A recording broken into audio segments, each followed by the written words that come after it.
I never thought of myself as someone who belonged anywhere. My family on both sides has always been fractured, splintered like a mirror dropped on concrete. Some pieces shine brightly, others reflect only shadows. Growing up, I used to envy friends whose grandparents lived down the street, who had Sunday dinners with cousins, who could draw out family trees that reached back generations without a single hesitation. For me, family was always a tangle of half-remembered stories, whispered grudges, and phone numbers that rarely answered. My father rarely spoke about his childhood. He would sometimes mention Louisiana in the same way you'd talk about a dream, vivid in feeling, vague in detail. He'd describe humid air so thick you could taste it, the way the bayou smelled after rain, and the sound of cicadas so loud they became a kind of silence. But when I'd ask about people, his siblings, his parents, he'd change the subject. What I did know came mostly from my grandmother. She lived long enough to see me grow into adulthood, though I never felt I truly knew her. She carried herself with a kind of careful reserve, like she was always guarding something. When she passed away in 2006, she left behind shoeboxes of photographs and not a single written explanation. That was where my obsession began, in the gaps, the silences, the missing pieces. By 2022, I found myself desperate to build some kind of order from the chaos. I had been drifting through life, unsettled, and decided to try what so many others had turned to, genealogy. I wanted answers. I wanted connection. I wanted to know where I came from, and maybe by extension who I was. What I didn't expect was that in trying to stitch my family back together, I'd uncover the kind of wound that never heals. When I started digging into my family history, I thought the hardest part would be finding the documents, birth certificates, marriage licenses, census data, cold facts typed on yellowing paper. What I didn't anticipate was how slippery stories could be, how the same event could have a dozen different versions depending on who told it. Take, for example, the story of my dad's baby sister. For years, I had only a vague understanding of her existence. I remember one Thanksgiving when I was maybe 12, my grandma brought it up out of nowhere. We were in her kitchen, the smell of cornbread and pecan pie filling the air. She was peeling sweet potatoes, and with her eyes still on the knife in her hand, she said, "You know, your dad had a sister once, a baby. She died when he was about 4. I froze. Potato peeler in my hand. I'd never heard this before. "What happened to her?" I asked. She shrugged, not looking at me. "Crib death." That's what they called it back then. She said it with a flatness that made me drop the subject. Later, when I asked my dad, he confirmed it. SIDS, sudden infant death syndrome. That's all I know. He didn't say her name. He didn't say when it happened. But over the years I heard whispers from other relatives. One cousin said the baby had hydrocephaly. Another aunt claimed she was stillborn. Nobody's version matched. The only consistent detail was that she hadn't lived long. I didn't press. I told myself it wasn't important. Babies died back then. Medical care wasn't what it is now. It was tragic, but not unusual. So when I finally began my genealogical research in earnest, the baby wasn't even on my radar. I was just curious if I could find her obituary, something to place in the family tree. A line, a date, a little square of history to prove she existed. I didn't know I was about to open a door that had been nailed shut for 60 years. I found it late at night. It was almost midnight, and I was hunched over my laptop in the dark, the glow of the screen painting the walls of my bedroom. My husband had long since gone to sleep. I was alone, scrolling through digitized newspaper archives, sipping cold coffee that tasted bitter in my mouth. I typed the baby's name into the search bar. For a moment, nothing. Then one result blinked onto the screen. I clicked. The article was short, brutal in its simplicity. The baby, 7 days old, had been suffocated with a plastic bag. The headline said it plainly, without hesitation. Infant's death ruled homicide. My stomach dropped. I read the first paragraph once, then again and again, as if repetition might make the words change. The article went on to say that the child had been suffocated by her 4-year-old sister. I stared at that word. Sister. But my dad didn't have a sister who was 4 years old at the time. He was 4. The more I read, the worse it became.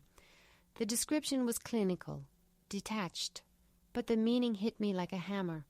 The killer had been a child, a preschooler, someone too young to understand life or death, too young to know what a plastic bag could do. I slammed the laptop shut and sat in the dark, shaking. I wanted to believe it was wrong, that I'd misread it, that it was some other family, some other baby. But deep down, I knew. The names matched. The dates matched. The baby hadn't died of SIDS. She hadn't been stillborn. She had been murdered. And my family had buried the truth. Sleep didn't come that night. Every time I closed my eyes, I saw the words from the article burned into my mind, suffocated with a plastic bag. It sounded impossible. Children didn't kill babies. Not intentionally, not with malice. But the newspaper hadn't called it an accident. It hadn't called it a tragedy. It had called it homicide. I kept replaying the details in my head. 7 days old. A 4-year-old sister. But who could they have meant? My father was 4 at the time. Could it have been a misprint? A careless journalist mistaking brother for sister? It wasn't hard to imagine it was the 1960s after all, when newspapers thrived on quick reports rather than accuracy. Still, there were other possibilities. My grandmother had 2 younger sisters, both preschool-aged when the baby died. Could it have been one of them? I thought of my great-aunt, the youngest, the one who was 4 years old then. She was still alive, though we rarely spoke. I remembered the tension between her and my grandmother, how they seemed forever locked in a cold war of bitterness and unspoken grievances. Could this be why? The thought made my skin crawl. I wanted to slam the door shut, delete the file, pretend I had never found it. But I knew myself too well. Curiosity was already gnawing at me. Once I had seen the truth, or at least a version of it, I couldn't unsee it. And so began the spiral. The following week I couldn't stop staring at people, strangers at the grocery store, parents walking toddlers across the street, mothers pushing strollers. I kept wondering what secrets they might be carrying, what tragedies had been buried under polite smiles. I thought of my grandmother. She had carried this secret to her grave. For over 40 years she had let the world believe her baby died naturally. She had let her own son, my father, grow up believing his sister had slipped away peacefully in her sleep. Why? Was it protection? Was it shame? Or was it because the truth was simply unbearable? I dug deeper into the archives, desperate for another article, a correction, anything that would clarify. But there was only silence. One article. One tiny sliver of horror. Then nothing. I began to look at old family photographs differently. I had boxes of them, handed down after my grandmother's death. I spread them across the dining room table, squinting at the faces. My dad, gap-toothed and smiling, holding a toy truck. My grandma, stern-faced, standing with her sisters, and there one tiny photo of a baby in a christening gown. No name written on the back, just a year. I touched the photo and wondered if this was her, the baby who had only lived for a week. And if so, who was the little girl who had held the bag? I started making lists. It felt clinical, almost like an investigation. Possible suspects, motives, probabilities. I knew how absurd it was, assigning guilt to children who hadn't even understood what they were doing, but my brain wouldn't let go. Option 1. My dad. He was 4 years old at the time. If the article had misgendered him, then maybe... But the idea made my stomach knot. My father, the man who raised me, who never raised his voice, who carried me on his shoulders when I was little, could he really have been responsible, even by accident? Option 2, my grandmother's youngest sister. She was 4 at the time as well. The strained relationship between her and my grandmother seemed to support this. Maybe my grandmother had always held it against her. Option 3, the middle sister, only 3 years old at the time. Less likely, but not impossible. The more I thought about it, the more I realized the who mattered less than the aftermath. Someone in my family had caused that baby's death, whether by accident or something darker, and everyone else had chosen silence. That silence had been inherited, passed down like a curse. My father believed one story. His mother believed another. Her sisters perhaps carried their own versions. And now here I was, decades later, trying to untangle a knot that had been tightening for half a century. One evening I sat with my journal and began writing letters to the baby. "Dear Aunt," I wrote, though it felt strange to call her that. She would have been my aunt. Yes, but she never lived long enough to wear the title. I don't know your name. I don't know what color your eyes were, or whether you cried often, or whether you smiled even once. All I know is that you existed, and then you didn't. And the reason you didn't is locked away in silence. I wrote for hours, pouring out all the questions that had been building inside me. Why had no one ever told me? Why had my grandmother only whispered once, in passing? Why had my father been kept in the dark? When I closed the journal, I realized my hands were shaking. It felt like I was carrying a ghost with me now. Every room I entered, I imagined her there, a 7-day-old baby, forever frozen in time, a life snuffed out before it began, haunting the generations that followed. The hardest question, the one that kept me awake at night, was simple. Should I tell my father? He was in his 60s now. He had always spoken fondly of his aunts, especially the youngest, who was like a sister to him. If I told him what I had found, I might shatter that bond forever. But if I stayed silent, wasn't I just continuing the pattern, adding another layer of secrecy to an already suffocating silence? I pictured his face, the way his brow furrowed when he was worried, the way his voice softened when he spoke about family. Could I look him in the eye and keep this from him? Or was I protecting him by saying nothing? The truth sat inside me like a stone, heavy and immovable.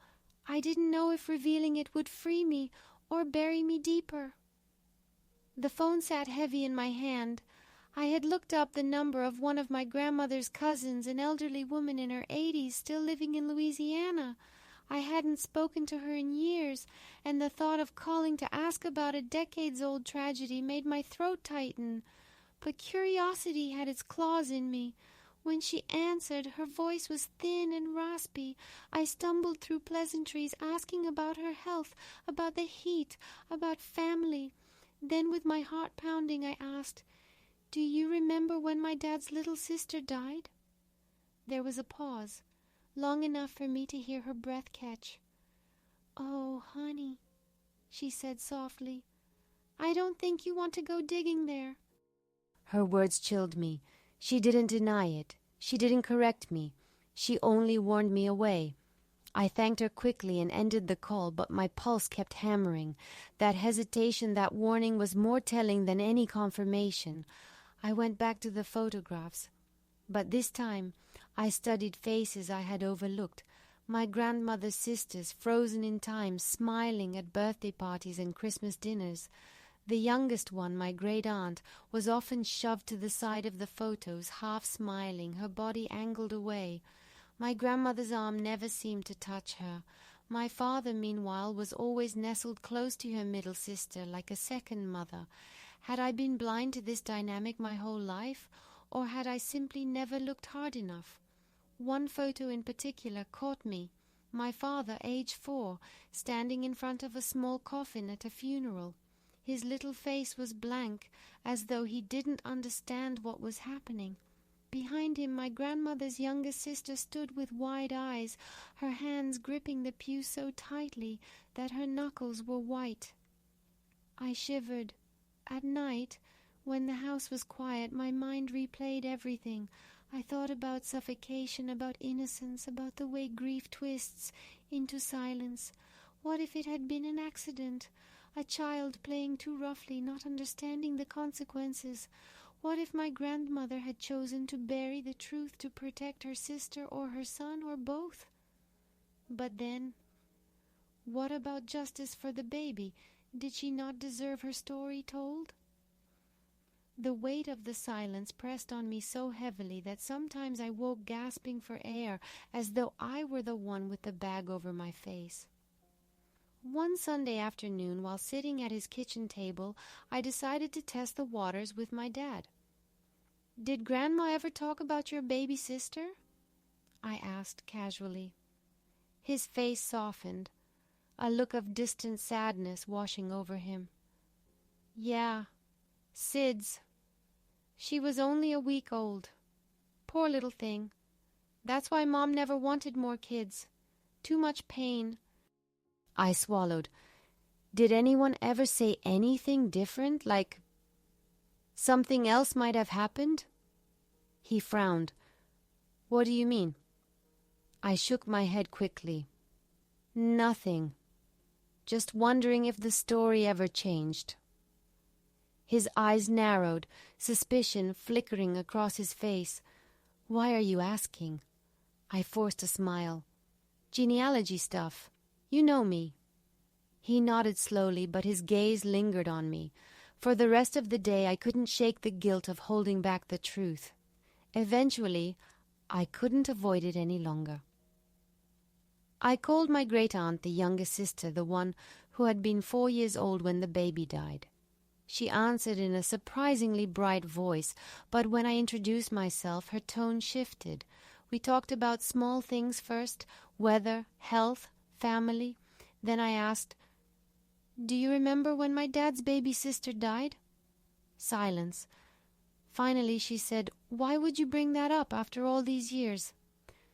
I found something in the papers, and it didn't match what I'd always been told." Her voice dropped low. "Those papers didn't know what they were talking about. Don't believe everything you read." But the sharpness in her tone betrayed her. Before I could press further, she ended the call, and just like that, I knew. She remembered something. After that call, I couldn't focus on anything else. My work suffered. I forgot errands. My friends noticed how distracted I was. I had become obsessed with a truth that might never be fully known. Some nights I told myself to let it go, to bury it, like my grandmother had. Other nights I burned with the need to tell my father everything, no matter the fallout. But each time I pictured his face, the trust he had in his family, the bond he shared with his aunt, I faltered. Was I brave for wanting to reveal the truth, or cowardly for hiding it? Either way, I felt like I was suffocating. The breaking point came when I visited my father for dinner. His aunt, the very one I now suspected, was there. She hugged him warmly, laughed at his jokes, passed him bread as though they truly were siblings by blood instead of aunt and nephew. I watched them, bile rising in my throat. Did he know? Could he sense the shadow she carried? At one point she turned and caught me staring. Our eyes locked. Hers hardened, just for a moment, before softening into a polite smile. And in that instant I knew she knew. Whether guilty or not, she was part of the silence, and I was now part of it too.